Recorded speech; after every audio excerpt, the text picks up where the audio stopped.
Riprendiamo la linea da Paciano, azienda Biavati. Adesso è venuto il momento di vedere, di conoscere nel dettaglio le singole novità. Qui con me Hermes Tartarini, responsabile ricerca e sviluppo per RV Venturoli.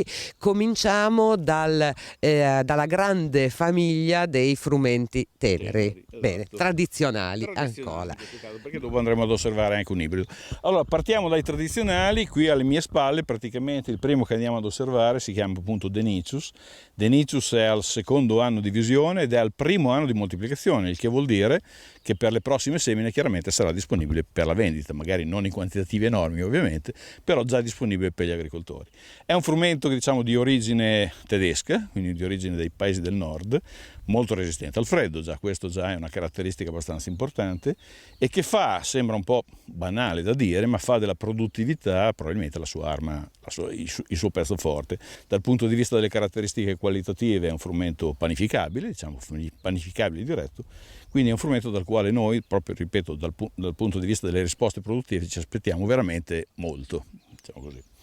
Qui invece ci spostiamo di poco, abbiamo Paride. Esatto, questo invece è proprio una costituzione RV Venturoli, è un frumento diverso da quello che abbiamo visto prima, di ciclo anche in questo caso medio tardivo, buona produttività, buon profilo fitosanitario dal punto di vista della resistenza alle malattie, alle principali malattie fungine.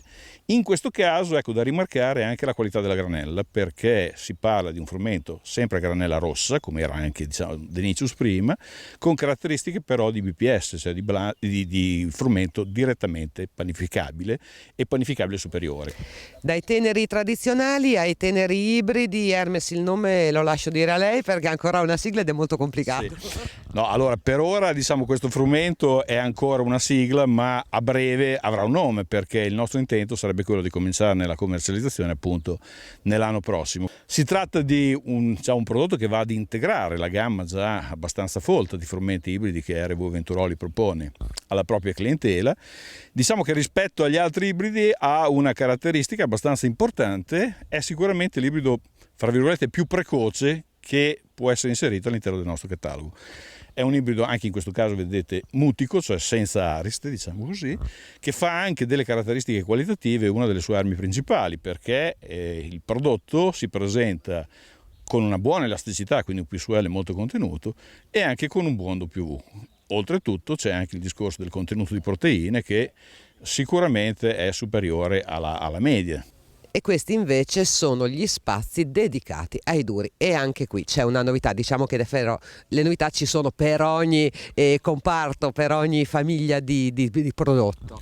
Assolutamente sì, anche in questo caso quando si parla appunto di duro, la novità che andiamo ad introdurre quest'anno si chiama Ciclope.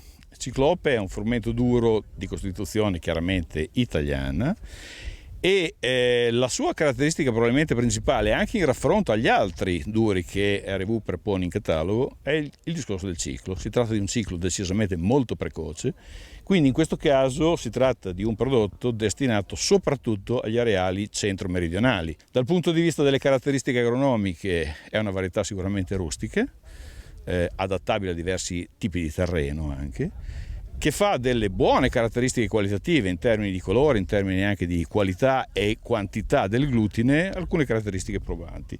Quindi un frumento che tutto sommato all'interno della gamma RV Venturoli mancava proprio dal punto di vista del ciclo. Un'annata come questa sicuramente molto complicata, è però anche un buon test di prova, per esempio per vedere le singole varietà, le resistenze alle patologie, che credo che quest'anno, finché le temperature sono basse, ma adesso appena viene il caldo, credo sarà un grosso problema. Allora, ha toccato un punto secondo me estremamente importante. In effetti quello che dice è assolutamente vero. Diciamo che la selettività da questo punto di vista quest'anno dovrebbe essere marcata in maniera molto sensibile.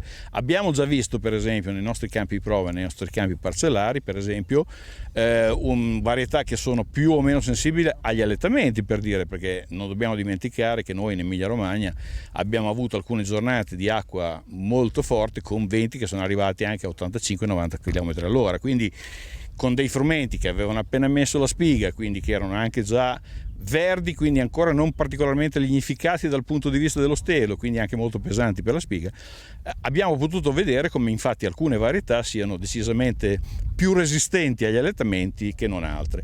Tornando invece al discorso delle patologie, è vero, cioè adesso bisognerà vedere cosa succederà qua in avanti, ma tutto lascia pensare che con questo andamento stagionale, qualora si rialzino un pochino le temperature, che in questo caso non sembrano ancora del tutto primaverili, credo che ci possa essere veramente un'insorgenza abbastanza forte di malattie, anche perché purtroppo in tanti areali gli agricoltori non hanno potuto effettuare i trattamenti, o se li hanno effettuati spesso li hanno effettuati fuori tempo. Quindi credo che da questo punto di vista alla fine possa risultare un'annata molto selettiva, e bisogna dire che tutto sommato per i ricercatori, per coloro anche che si occupano di nuovi prodotti, questo è un discorso molto importante, perché in questo caso è ovvio che si possono fare delle selezioni anche più mirate, più accurate in funzione appunto di determinati parametri. E questo è l'ultimo prodotto che approfondiamo. Stiamo parlando di orzo o orzi, insomma comunque di orzo. Hermes Tartarini, allora quali novità, quali sono? Allora, in questo caso la proposta nuova per le prossime semine si chiama Suellen. Suellen è un orzo polistico, quindi ha più ranghi, è un orzo tipicamente foraggero di derivazione francese, che ha mostrato in questi anni di prova di avere un potenziale produttivo molto molto elevato. È un orzo di taglia medio-alta che ha mostrato caratteristiche di adattabilità molto spinta, soprattutto negli areali del centro-nord, diciamo così. Però trattandosi di una specie, l'orzo, già di per sé piuttosto rustica, anche per il sud sicuramente può essere consigliato, soprattutto magari negli areali più freschi, negli areali un pochino meno limitanti dal punto di vista di quelle che possono essere le disponibilità idriche. Quindi anche in questo caso diciamo un'altra acquisizione che va a completare un catalogo già di per sé particolarmente ricco. Siamo in chiusura e 2 gocce sono arrivate, ce le aspettavamo, però devo dire siamo stati molto fortunati perché le previsioni non erano delle migliori. Qui con me il presidente Vittorio Venturoli e Gabriele, la nuova generazione. Intanto, allora presidente, una bella giornata, bella iniziativa, direi che tutto bene, a parte queste 2 gocce di pioggia. Climatico, fantastica, nel senso che che sembra di essere in novembre con degli squarci di dicembre, vabbè. Però vediamo i nostri ibridi, le nostre varietà, che mi pare siano estremamente interessanti, soprattutto in prospettiva per il futuro. Cerchiamo di lavorare sempre per migliorarci, per migliorare la qualità soprattutto dei prodotti nostri, e con una rete vendita che è in aumento, che con la venuta anche di Claudio Mattioli, che ci sta dando una mano, che è stato con noi per tanti anni, e poi con la capacità di Giovanni Toffano e di altri collaboratori esterni stiamo crescendo, stiamo investendo e siamo fiduciosi di poter migliorare sempre la nostra attività, che l'abbiamo un po' nel sangue, ci è stata tramandata dal bisnonno, diciamo, in un certo senso, e speriamo possa proseguire nel migliore dei modi con Gabriele. Una bella responsabilità portare avanti tutto il lavoro che hanno fatto prima di te, però direi che insomma i risultati ci sono, l'innovazione è continua e questo è importante. Sì, io sto cercando di crearmi un'esperienza, anche sbagliando e facendo anche qualcosa di buono per l'azienda, e questo è un settore meraviglioso, e inoltre lavoro per un'azienda veramente forte, veramente esperta nel campo delle sementi. Io sa che volevo chiudere anche con un'altra nota, che per ogni confezione di seme acquistato da RW Venturoli una parte viene devoluta al CEFA in una bellissima iniziativa di solidarietà, quindi imprenditoria ma anche solidarietà, questo è anche molto importante. Sì, lo facciamo volentieri, soprattutto anche da parte di mia moglie, che è sempre stata sensibile a questo tipo di iniziative, che io condivido e che condividiamo in famiglia, e che è una cosa bella, perché ci sono delle cose belle ancora da fare nel mondo, quindi cerchiamo di aiutare chi ha bisogno, e c'è tanta gente che ha bisogno ancora oggi, lo facciamo con cuore e con passione. Io vi ringrazio infinitamente e adesso, se il tempo me ne dà la possibilità, vado anche a fare un po' la turista in Umbria, altrimenti mi rifugierò in qualche posto a coperto, che sicuramente non mancano e sono molto belli.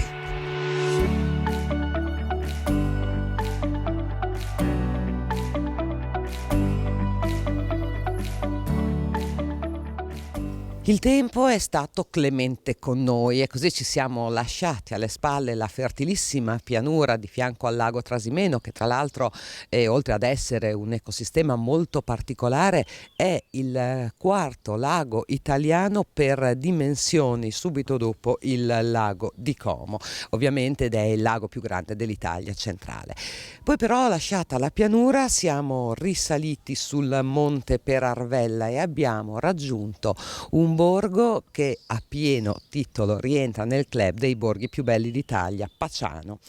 Qui si dice il nome, chissà da dove viene, si dice, ma è più leggenda che storia, che probabilmente derivi, sia in qualche modo legato al dio Giano, che qui dove adesso sorge il paese un tempo aveva un tempio dedicato. Chissà, non lo sappiamo con esattezza, probabilmente è solo una leggenda. In ogni caso i primi documenti che riportano l'esistenza del borgo risalgono al IX secolo, però è solo nel 1300 che attorno al castello sorge il borgo attuale, che all'epoca si chiamava Pacciano Nuovo, del resto tutto è relativo.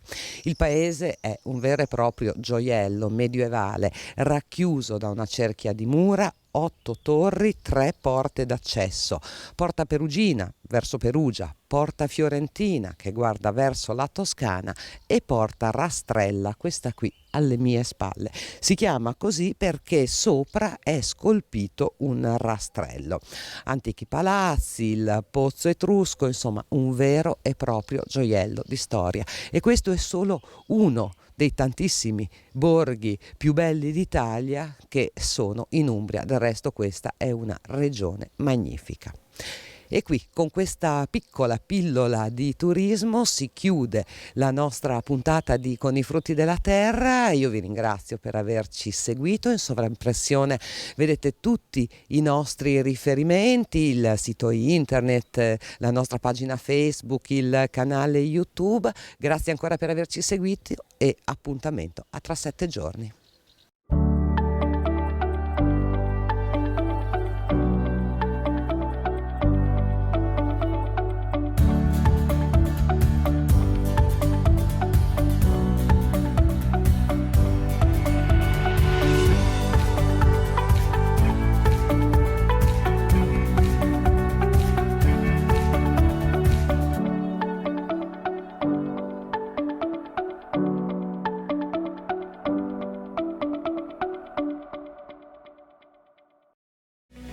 In collaborazione con